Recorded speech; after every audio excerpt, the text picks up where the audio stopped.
Good morning and happy Valentine's Day. It's the 5 o'clock news. It's the same thing. Well then, good afternoon. And welcome to 8 Push News, your source of all things newsworthy and important. Unlike Casey. Which brings us to our first story of the night. Is the Gilded Age of America a reflection of today's America? Back in the time of roughly the 1870s to the 1920s, America went through a time of great economic growth. However, it was only controlled by a few, whom also controlled the government to a great extent. Right, James. Just exactly how today's presidential candidates don't get hundreds of thousands or even millions of dollars in donations to help fund their runs. Slow your roll there, Bernie. This story goes above and beyond the presidents and their seemingly unending number of donations from corporations. Just right. As the Gilded Age was followed by the Progressive Era, where a bunch of reforms took place in order to break up those evil corporations to put the government control back into the hands of the government. But of course today it's completely different, where the businesses of America have no control over the government at all. And it's not as if they could just donate from their companies as if they were people, just like a Citizens United court case said a few years ago. And it's not just like if they don't already have the money, they just can't run themselves for president, as if billionaires don't control the government already. I think we're getting a bit too liberal for this. Some might take it as we're young teens who are frustrated and upset that the baby boomer generation ruined the economy and refused to stop ruining it. Now hold on, James. We might be called socialists for thinking that corporate America shouldn't control the government. We wouldn't want that to happen at all. We might be seen as a biased news source who heavily is for one party and refuse to acknowledge that the other side might have some points that are in fact worth talking about.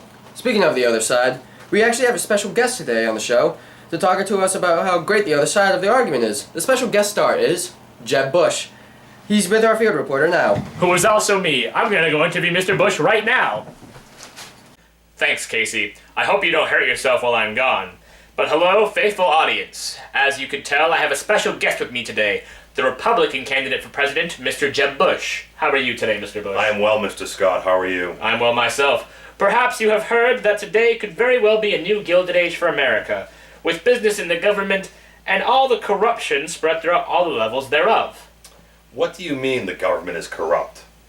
We don't receive many monetary donations from a good number of people. Well, how do you run for president without any money? Well, as you may know, corporations count as people, and even though we don't receive many donations from the average American, large corporations and the ultra-wealthy donate to help us out. Do they ask for favors in return for these large amounts of campaign donations? Well, sometimes. But they do give us lots of income, so it only makes sense to return the favor once I'm in office. So in actuality, they can purchase your vote to help the super rich instead of the average American, whom are the ones voting for you.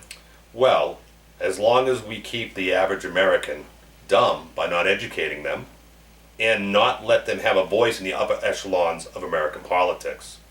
Big business should control the government because to control the economy, so it would only make sense. They already run one part of the government, why shouldn't they control the rest of society? Well, why would they need to control the government when they already control the economy? Because they need the economy unregulated in order to keep more and more money to keep the rich rich and the poor poor. The wealthy are wealthy for a reason, and we need to keep it that way to keep the income balanced. So the wealthy should keep being wealthy because they are wealthy, and the poor should keep being poor because they are poor. How is that logical? Because the rich are there for a reason. They're better because they have all the wealth which proves the rich should be in control of the government, because the poor can't be responsible, otherwise they wouldn't be poor. I suppose you have a point, but didn't the wealthy get their money from their parents, or because they're super old? Wouldn't they not understand today's problems or society? Regardless of where their wealth came from, they obviously know how to use their money because they haven't lost it all yet. So the poor don't know how to use their money because they don't have any, and they shouldn't get any money because they already don't have any money. Exactly right. The rich should remain rich because they are the job creators. Ronald Reagan created the trickle-down economics So far it's worked because the rich have stayed rich. Which is how it was in the 1900s, where the poor were unbearably so, and the businessmen did not care for their workers as long as they're making a profit, and the government was still controlled by the economy. So this is a good thing for America, because the rich know what's best for all, even though they have repeatedly shown that they couldn't care less for the American worker. That sums it up very nicely. The rich do know what is best for the economy, so they put politicians in place that will help them out.